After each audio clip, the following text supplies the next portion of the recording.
Mesdames, Messieurs, bonjour. C'est toujours un plaisir de vous retrouver. Voici les titres du journal.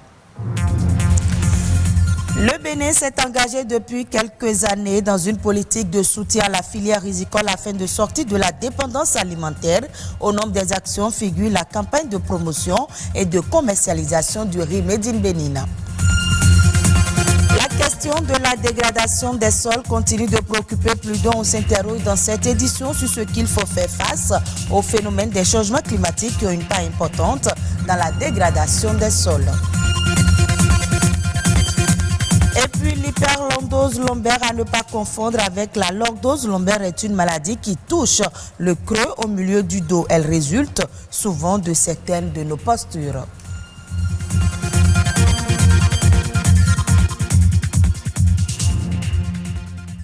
Porté à plus de 50% pour la consommation, le riz est une filière prioritaire pour le Bénin. Sa consommation augmente fortement chaque année et la production rizicole ne cesse de se développer. Alors, pour accompagner ce dynamisme, le Conseil de concertation des riziculteurs du Bénin a lancé la 4e édition de la campagne de promotion et de commercialisation du riz Made in Bénin. L'objectif est de faire en sorte que le riz béninois soit connu du public et mieux consommé. Reportage. Le riz, autrefois mais occasionnel, consommé seulement lors des fêtes et manifestations spéciales, est progressivement entré dans les habitudes alimentaires au Bénin. Les besoins nationaux sont compris entre 25 et 30 kg par habitant et par an. Le pays produit plusieurs qualités de riz, mais la population est encore réticente à consommer le riz blanc local. Il y a certains Béninois qui ont vraiment dégusté le riz béninois et qui ont été vraiment déçus. Et cela date de plusieurs années. Mais cette déception, c'est dû à la qualité de ce riz qui a été transformé. La classe moyenne qui devait consommer suffisamment ce produit, localement produit, n'a pas toujours connaissance de ce produit. Ou parfois, ça c'est de notre faute. Parce que le même riz est dans plusieurs emballages au niveau des supermarchés. Et quand le nom qu'on connaît, on ne le retrouve pas, on pense que le riz n'est pas là et on se retourne. Et pourtant, la production locale aurait doublé entre 2007 et 2014. Mieux, les efforts menés pour améliorer le rendement et la qualité du produit semblent également fructueux. Mais tout comme les autres secteurs de l'agriculture vivrière, la culture du riz est confrontée à de nombreux défis. Nous ne couvrons que seulement 54% du besoin national. Nous devons quand même nous activer davantage, d'autant plus que le potentiel riz cultivable est disponible pour pouvoir quand même rendre disponible le riz produit et transformé localement au Bénin. Puisque c'est un produit sain, mais ce qui reste à côté de ce challenge, il y a la facilitation de la mise en place des intrants, la mécanisation, la collecte primaire du paddy et l'accès du crédit d'appoint. La filière riz bénéficie d'une attention particulière de la part du gouvernement et l'objectif est d'atteindre 1 million de tonnes d'ici 2022. Ce que nous sommes en train de faire, nous tournons déjà autour de 400-500 000 tonnes de paddy. Et cette ambition de gouvernement viennent galvaniser l'effort que nous, les producteurs, nous sommes en train de fournir. Alors, du coup, ça demande des moyens. Une fois que ces moyens sont au rendez-vous, je pense que nous aurons la possibilité de faire la double clôture. Avec cette double clôture, l'atteinte de cette ambition est une réalité. Jusqu'au 30 décembre 2020, le riz béninois sera en promotion sur toute l'étendue du territoire national. Le consommer revient à encourager et améliorer le revenu des riziculteurs locaux.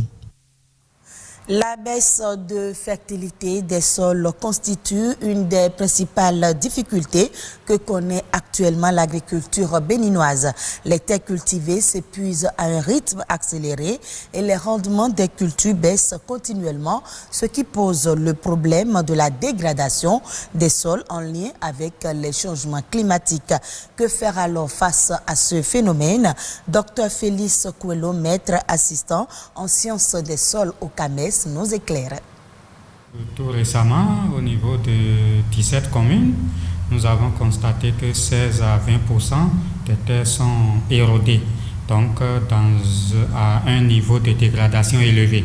Et au niveau de ce phénomène, nous avons surtout les pratiques inappropriées des agriculteurs, telles que l'utilisation abusive des engrais et des pesticides, et nous avons les feux de brousse, et nous avons la destruction du couvert végétal.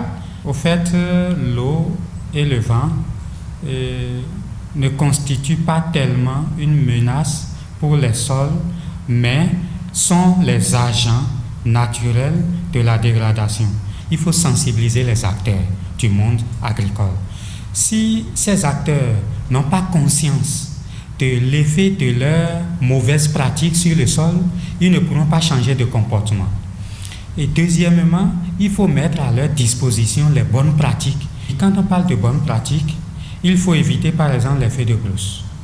Et pour éviter les feux de brousse, il suffit de faire un paillage que nous appelons mulching. Donc, l'agriculteur nettoie sa parcelle, mais il laisse les résidus sur place et il fait le semis dans les résidus. Ensuite, il faut limiter le labour. Il faut faire un minimum labour ou bien il ne faut pas du tout faire le labour. Ensuite, il faut associer à l'utilisation des engrais chimiques les engrais organiques. Aussi, pour ce qui concerne les insecticides et les herbicides, nous avons des plantes à effet insecticide, donc des extraits de plantes que nous pouvons utiliser pour tuer les ravageurs. Et là, on n'aura pas besoin d'utiliser les insecticides. Et là, on peut alors protéger les terres. Parlons maintenant santé. La lordose lombaire n'est pas une maladie comme certains le pensent. Elle est plutôt une partie indispensable au squelette de tout être humain. Quand des anomalies surviennent, on parle alors d'hyperlordose lombaire. Elle résulte souvent de nos différentes postures de la grossesse, des chaussures que nous portons et parfois des sacs à dos très chargés ou inappropriés. Le mal n'épargne pas les enfants, mais dans certains cas, il peut être traité. Reportage Françoise Issou, Marianne Bossemeli. Le squelette humain est composé entre autres de la colonne vertébrale et de la lordose lombaire. Cette partie du corps, pourtant considérée à tort comme une maladie, est essentielle pour tout être humain. La lordose lombaire, c'est la courbure de la colonne vertébrale qui donne une concavité postérieure au niveau de la zone lombaire, au niveau du rachis lombaire. C'est-à-dire le creux que nous voyons immédiatement après les fesses. On a besoin de cette lordose pour avoir une bonne résistance au niveau de la colonne vertébrale. Lorsque nous avons des creux qui vont dépasser 5,5 cm actuellement au Bénin, on peut parler donc d'une lordose qui dépasse déjà notre norme. Il faut donc parler d'hyperlordose lombaire en cas de maladie. La pathologie peut être congénitale ou non. Toutefois, certaines habitudes telles que le port de chaussures à talons peuvent constituer des facteurs de risque. Et lorsque vous travaillez tout le temps dans une position qui crée votre lordose, c'est-à-dire une position de dos creux, vous pouvez augmenter à la longue votre lordose lombaire. Chez les dames, le port de grossesse, le port de sac à dos par exemple, quand c'est trop lourd, vous allez aussi augmenter la colonne lombaire. Chez les apprenants, le port de sac à dos inadapté prépare à une hyperlordose lombaire. Et si les enfants trouvent normal de tout porter pour éviter les corrections à l'école, les parents sont appelés à plus de vigilance. Il faut savoir que vous ne devez pas mettre plus de 10% du poids de l'enfant dans le sac. Si le sac pèse plus de 10% de son poids, c'est mauvais. Autre chose, il faut que l'enfant soit bien chaussé. Parce qu'il peut être bien chargé, mais s'il est chaussé correctement et que sa chaussure n'a pas des talons qui projettent son tronc vers l'avant, il n'y a pas de problème. Troisième élément, c'est que le sac doit être un sac adapté à l'enfant. Il ne faut pas acheter les gros sacs des adultes à son enfant. Le sac doit pouvoir s'arrêter au niveau des fesses. Si tous les cas d'hyperlordose lombaire ne peuvent être soignés, certains peuvent par contre être corrigés. on peut rendre souple la colonne lombaire de façon à ce que cette colonne lombaire, lorsque même elle a une hyperlordose, qu'elle puisse vraiment faire le mouvement d'antéro-postérieur sans problème. Si c'est une personne déjà qui a un certain âge, on peut lui apprendre à faire des gestes pour pouvoir recorriger ça. Mais si c'est un enfant, il faut alors savoir qu'est-ce qui est la cause. Est-ce que c'est dû à la charge donc de son sac, etc.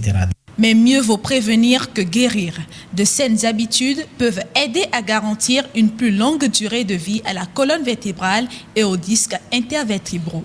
Lorsque nous devons nous asseoir, rentrer correctement nos fesses dans les sièges. Utiliser des sièges qui ont des dossiers, donc qui ont le dos presque droit. Sinon, je veux dire droit. Lorsque nous nous asseyons dans notre voiture, redressons notre dossier pour que ça soit droit. Il faut toujours garder une petite lordose, même si vous êtes sur engin. Il ne faut pas effacer totalement sa lordose lombaire. Elle joue un rôle important dans l'équilibre physique et dans l'idéal, toujours consulter quand surviennent les premières douleurs. Hors du Bénin, le Sénégal va affecter 10 milliards de francs CFA pour ses chantiers ferroviaires en 2021. 6 locomotives ont été acquises pour la relance du transport de passagers entre Dakar et les villes intérieures. La mise en service du train express régional est prévue au 2e semestre de l'année prochaine. La mise à niveau du réseau ferroviaire au Sénégal figure parmi les priorités du gouvernement.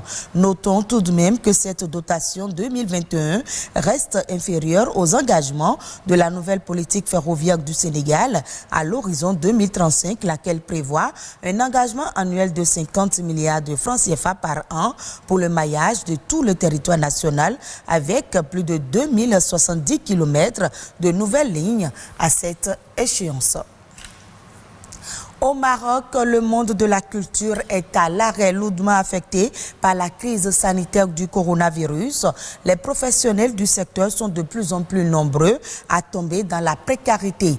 L'arrêt des activités a causé une baisse de 66% de leur chiffre d'affaires. Beaucoup sont au chômage depuis plusieurs mois. Suivez ce reportage de nos confrères de France 24. Au Maroc, aujourd'hui, la culture est le 3e secteur économique le plus sinistré. Dans cette société de production artistique, les équipes s'accrochent pour faire face à la crise et gardent espoir. On n'a pas de visibilité à au-delà de 2-3 mois devant nous.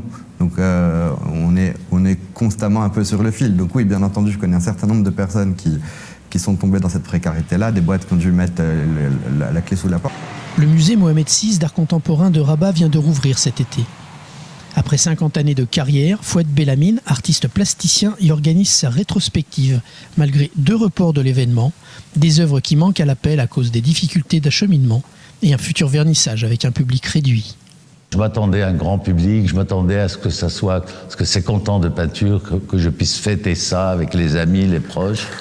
Ça va être un peu difficile.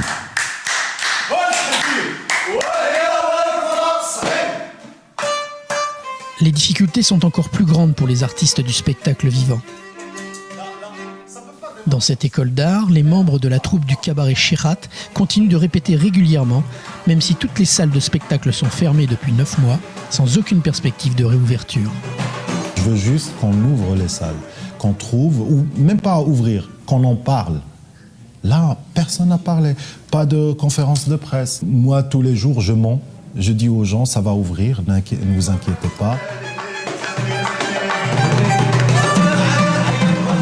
Désormais, l'industrie culturelle craint surtout de subir une 2e année blanche consécutive. Et c'est sur cette note culturelle que nous refermons ce journal que vous pouvez suivre à nouveau sur le www.ortb.bj. Merci à vous de nous avoir suivis.